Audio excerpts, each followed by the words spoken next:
In view of what is happening, I think Kenya need basically to denounce the pact. Denounce the pact, yes. Yeah, we need to somehow make a statement in one way or another and denounce that pact between us and Ethiopia, because we are actually the next. Remember, the long game of Abiy is to create an Oromia, which stretches from Ethiopia to the Tana River, where the Oromo-speaking people are. And that essentially means that the going to Somalia is just an excuse. The real target is here because the port of Lamu will be in Ethiopia from the look of things, if we go by that matrix. And you cannot underrate Abiy. He's a person who is a long-term thinker. He has waged 3 wars in 5 years and is now stalking the third and the fourth, the fourth and the fifth. And the real target is actually Assad in the Red Sea and Ramu in the Indian Ocean. And that makes the empire what they used to call the Empire of Kush. That's what he's trying to create. The Kush Empire. The Kush Empire. Is basically a Cushitic Empire. And therefore, I think he's really making the Horn the most unstable region in the world in the coming years. Right. Let's just begin with the latest development with this. Their vested interests, as we can see. Yusuf Hassan.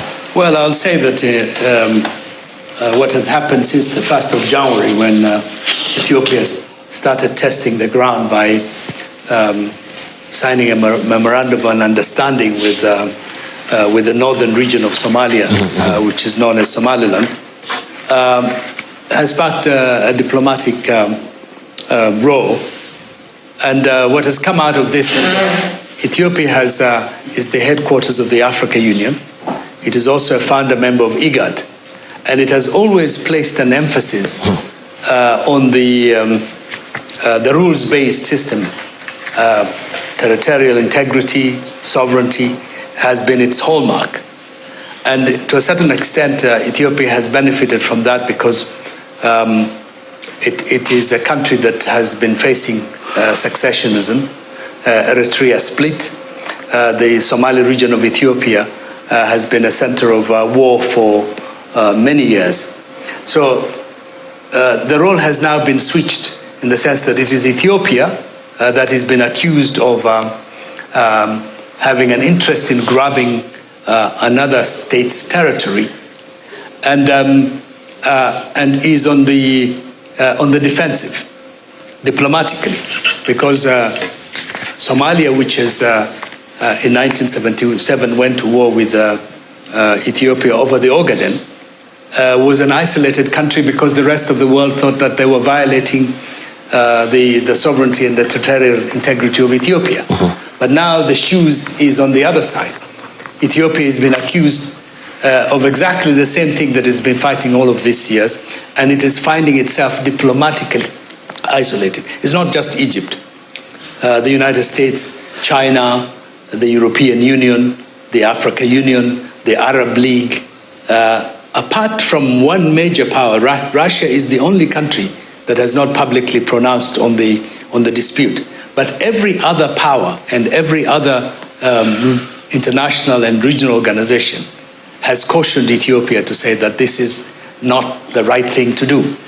So I think in that sense, it appears as if Ethiopia may have to rethink because it is decision to have access to the sea and also to have a naval base in addition to that, because people are asking, it's okay for a landlocked country to seek an outlet to the sea through bilateral relationships with the neighboring countries, Eritrea, Djibouti, and Somalia. But it is another thing when you aspire to want to take a territory and impose your own naval base, your own military power, project your own military power. And every country in the world, in the region, that has a special relationship with Ethiopia, including Saudi Arabia, the United Arab Emirates, Turkey, every country has come out against that, including much of the African continent. So Somalia is winning the diplomatic war, and Ethiopia is finding itself in isolation, which has not usually been the case. So I think maybe Ethiopia needs to rethink about its decision to want to go that way in developing and getting access to the sea. How will this really scupper the process of Ethiopia also with its endeavor to join the East African community, given that frosty relationship that is happening right now? Do you think this will act as an impediment moving forward, and they will lean more on the BRICS side, as they've right now been enrolled, at least in the BRICS, or are they in the process? The last time I checked, I think they were in the process of joining the BRICS, or they've already been enrolled? Ethiopia has joined the BRICS. It has joined finally, yes. So it's part of the BRICS together with Egypt. Those are the two African countries that have joined South Africa, making the three African countries in the BRICS. So that die is cast. I mean, it's finished. There's a done deal. Now, the East African community, I don't think Ethiopia has been eager to join the East African community the way Somalia had. If it was, Somalia would have joined the East African community a long time ago. So it want to be an independent power in the Horn, but with close relationship with possibly the East African community and so on. But in its own economics, it doesn't want to open up for either the East African community or its members. It runs a very closed economy, to the best of my knowledge. And I'm talking about living there for over 5 years as a resident of Ethiopia. Now, I think what needs to be put in very, very good context is why this dispute. Now, Ethiopia has access to more than 10 ports in Eastern Africa, in the Red Sea and the Indian Ocean. And you can count them. It has access to Djibouti, where it has even built a 720-kilometer speed railway, which is the only electric railway, I think, in Africa of that length. Meaning it has invested heavily to access the port. And there is no issue about its access to the port of Djibouti. That's not in question. 2, it has access to the port of Beira and Hargeisa. In fact, in Beira it has, Barbera? In Barbera, it has 30% share. 19%. 19% of the shares. I think it was negotiating for that. Now it has 19% of the shares, meaning it can access. It has access to a port in Puntland at the far end. It has access to a port in every of the 6 Somali regional states. And Port Sudan. Then it has access to Port Sudan. In Kenya, it has access to Ramu as part of an agreement that is already done and investment done. So the problem with Ethiopia, it has nothing to do with access to the sea. It has everything to do with the intention or the ambition to build a the largest naval power in the Horn. And you cannot have a navy if you don't have access to the sea. And no country will allow you to use its port for its naval purposes. So that is the dilemma that catches Prime Minister Abiy. He needs a navy, and no country can allow. The last time Ethiopia had a navy was in Asab, which is in Asimala. So that is the context in which in November last year, Abiy announced with no contradiction that Ethiopia will have a port, access to the sea. They're not talking about having access to the port where you can do your business. Access to the sea peacefully or by war. That he made very, very clear. Now, when you look at the part of Somalia he has annexed, it is not Berbera. It is actually a corridor between Djibouti and itself, which is 20 kilometers, which is the shortest distance from Ethiopia to the sea. It is about 80 kilometers. From the Ethiopian border, the tip, when you look at the Ogaden region, that tip to the Red Sea. And that area is very strategic because it is the entry point to the Red Sea. So it means that the moment Ethiopia builds its naval base there, it will control and determine who enters and who doesn't enter the Gulf of Aden into the Red Sea. And that is what has set feelers in Egypt. Egypt is cornered twice. You've built the Millennium Dam, which is basically, according to them, strangulating the Nile waters. So Ethiopia controlled the Nile waters. Now you want to control the Red Sea waters. And that is what has pushed Egypt, Al-Sisi, into Somalia. And the point is, diplomatically, Ethiopia is on the long side of things. Now, what has hyped Somalia as a government and as a society is the fact that it has signed a deal with a breakaway part of Somalia, and in exchange for literally supporting that region to break away, it is basically recognizing Somaliland as a sovereign state. Okay. That is why everything is wrong with this deal. And that's why Ethiopia is not getting any support from anywhere, because you support the breaking away of another country, a member country, and then you ride on that to occupy aggressively a land that is owned by another society. Thank you. That is not good. Yeah. Dr. Kanenja. Yeah, of course, this current action, while perhaps they may be informed by calculations of the administration in Addis Ababa, I think the kind of reaction that it has attracted probably was not exactly expected from Addis Ababa. And that is regionally, while the region may not directly or publicly condemn Addis Ababa, the East African community, with the recent admission of Somalia, it finds itself in a place that is very difficult not to be able to side with Somalia, because they didn't enter into an agreement with Somalia that was half. They entered into an agreement with Somalia that was full, and so they're admitting Somalia as a whole. So within East Africa, it's going to be very difficult to find those who are going to support secessionism of Hargeisa, despite the fact that these countries have some kind of engagement with Hargeisa. Kenya has a liaison office in Hargeisa and has had, have a presence for some time. Ethiopia has, as well as a number of countries on the continent. But secondly, it also complicates the situation in terms of security architecture within the region, and especially when discussing the post-ATMI Somalia. We know that Addis Ababa has played a fundamental role, has been part of those countries that have been contributed in terms of maintaining security within Ethiopia under the framework, or within Somalia. And so the current tensions, I think, complicates the post-ATMIS in Somalia, but also fuels tensions that are not going to contribute to pacifying the region, considering what is happening in Sudan, considering that South Sudan, despite the relative peace we are seeing, the revitalized agreement has never really been completed in terms of being implemented. And Ethiopia itself is facing some nationalist or subnational resistance, especially from the Amhara region. And so it doesn't exactly bode well for 2024 for the region. But what we hope is there's going to be recognition that perhaps they need to take back. Good thing is the MOU is not exactly legally binding. And so while it suggests that Ethiopia may recognize Somaliland, it did not recognize it outrightly.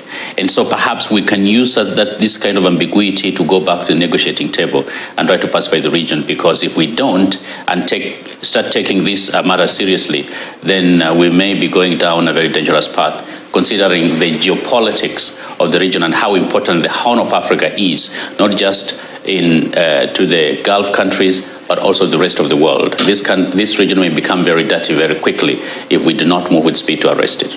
Right. Prof. Menene, so this is not all about economic constraints, with also their dollar really contracting. They don't have, is it the dir? What is the name of the dollar? Beer.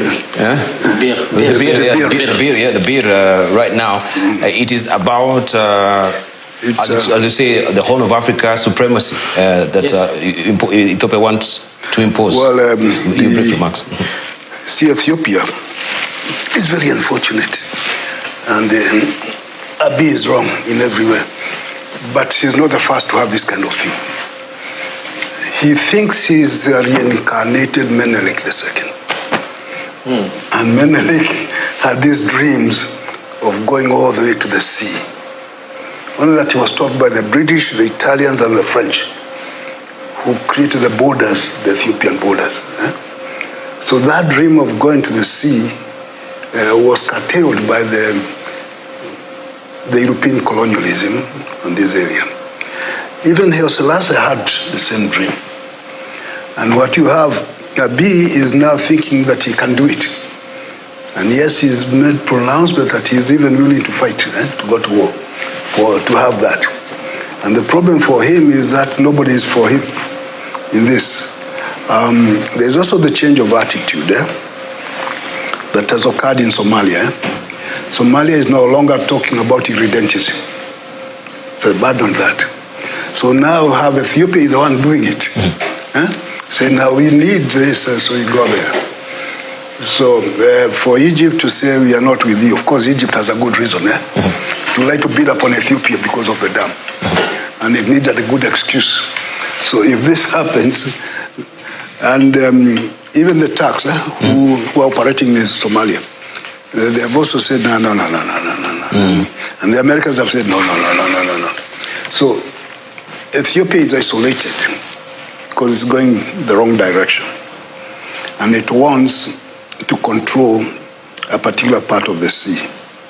And in controlling that particular part of the sea, it can have the navy that it wants, and do that, and maybe flex its muscles.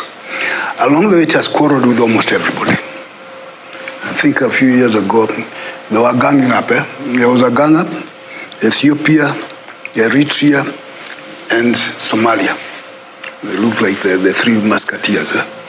And who was the target at the time? Kenya. And Kenya was very jittery. What's going on here? When is it Famajo and Afawaki and Abiy? And they looked as if they were ganging up against Kenya. And behind that thing was Ethiopia's desire to control some parts of the sea. So it's made a mistake, total mistake. It is alone. And the Europeans who gave him a Nobel, I think, have been regretting they made a mistake. Because he's used that as if it's a leverage to do whatever he wants. So he's not going anywhere. Ethiopia and Kenya have defense understanding, ranging back into the 60s. That understanding is not a license for Ethiopia to do what it is. And I think in this case, Kenya, I think will stand well and say, no, that one, no. We can't agree to that. So it is unfortunate for Abiy. He's discredited himself. He is a problem. And maybe somebody should remind him, be careful. You are alone here. You're over-ambitious. You're over-ambitious, yes. All right. Let's get our closing remarks and talking about that particular defense agreement with Ethiopia that hacks back into the 60s. Do you think, as we're winding up just briefly, maybe you as a departmental committee on foreign relations, security and diplomacy, we need to relook at that? No, I think that agreement was determined by the facts on the ground at that time. You know that Kenya was a newly independent country. It was facing a rebellion in its northern region, supported by Somalia. And Ethiopia was a major regional power. And it was a natural, rational decision for any country to make. But we also may enter an agreement with Somalia on issues of mutual interest. But going through the streams of time, I think it has been overtaken by events. Yes, indeed. Yeah, so now Somalia is now part of the East African community. That's what I'm saying. That we need to look at that particular agreement. Maybe we should consider it. I don't know. But most agreements they have their relevancy at one time, and then eventually they become irrelevant and people move on.